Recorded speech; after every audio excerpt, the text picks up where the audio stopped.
ask you about how we can contribute back to society and give back, because everyone keeps talking about contributing and contribution, but it's really hard for each person to come up, and just want to hear your thoughts on it. See, when I talk about giving back something to you, that means I have stolen something from you already. Please don't do that. If you don't do the first act, the second act will not be necessary. As a part of this, we have started this conversation in the business world. It's still picking up momentum, but not enough momentum. I am talking about structuring businesses in such a way that you understand, in any transaction, you're talking about sustainable business. Not only ecologically, the business also has to sustain as a business. If any relationship has to sustain, it must be beneficial for both the parties. Whether it's marketplace or marriage, I want you to understand, you're not, but whether it's marketplace or marriage, unless it benefits both the people, this transaction is not going to go for long, isn't it? So to build a business in such a way that always it's beneficial for both the parties, if you do, first I don't have to take it and then at the time of retirement I want to give it back. What is this? This is like the old, even the mafia and Robin Hoods who steal from other people also give it to people because otherwise they cannot survive. So first don't take it and then try to give it back. Why? Why can't our life process itself is useful to everything that we do? Why can't businesses be built in such a way that it's naturally beneficial to everybody? And if you make this happen, if you structure… Today a lot of impact businesses are coming which are all thinking on these terms. It is still not large enough as it should be, but it's beginning to happen. As a part of this, right now one of the biggest problems we need to address in the world in the next few years is going to be migration. It's estimated nearly 1.5 billion people will migrate in the next 5 to 10 years' time. When 1.5 billion people start moving, not one wall, people will try to build walls everywhere.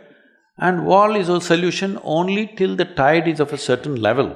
When the tide increases, it'll fall over the wall. It will. I'm not just talking about one country, I'm saying everywhere. So what is the solution for this?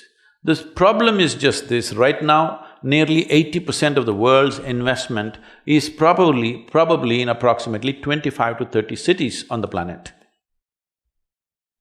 This needs to spread. If investment has to spread, who will risk spreading their investment to a place which is harder to do business?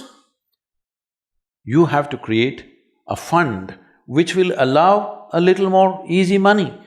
If you want easy money, you must invest it in impoverished societies. So we are looking at this in a big way, trying to work with the United Nations and the large businesses and to set up a trust where businesses will be given soft loans for long gestation period, 12–15 years, so that you have time to go there, train the people, create talent and create a business and create livelihood there so that people don't have to go away. What kind of business? Well, businesses can decide what kind depending on the terrain, people, the nature of everything else that is their ecosystem.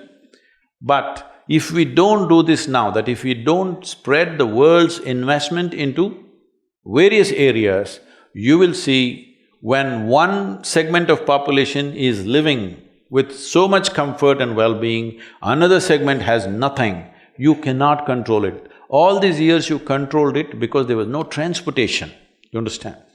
Now everybody has transportation. One way or the other they will come in. One way or the other they will come in. It doesn't matter what kind of barriers you put up, in the next 10 years' time, they will come anyway unless you put investments in various places and create livelihoods. The businesses have to be structured like this. Young people who are studying business, you must think of solving world's problems rather than just thinking of some fanciful ambition. Your ambition, whatever it is, I want you to understand this. You will realize this as you go with your life, but if you realize early, it's better. In terms of activity, whatever activity we perform in the world, how deeply we touch another life is the most profound satisfaction of activity. That's the purpose of activity, really. Do you want to write a book that nobody wants to read? No. Do you want to cook something that nobody wants to eat? Do you want to build a building where nobody wants to live? When you do something, you want it to touch somebody's life. So if this is the thing, the young people who are going into business, you must think on these terms. How to impact maximum number of lives and where can we do it? If we don't create this opportunity and allow migrations to happen, you will see terrible things happening when people migrate. So you must understand this. Right now, between Africa and United States, at Spain, Italy, all these places, every year thousands of people are drowning in the waters. They are not reported. Media will not report that. Nobody wants to report that because they're unwanted people. But some deaths will be reported.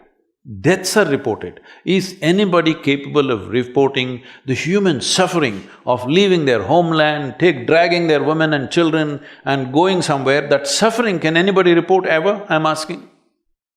Is death the only thing that matters? Human suffering matters, isn't it? Human suffering cannot be reported by news media. Only if deaths happen, they will say 100 people died, 200 people died, but that is not the real thing.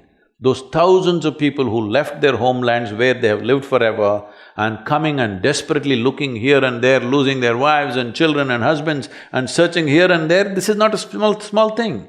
This is going to scale up in a tremendous way if we don't spread investment, if we don't spread businesses into societies which are stuck in poverty right now.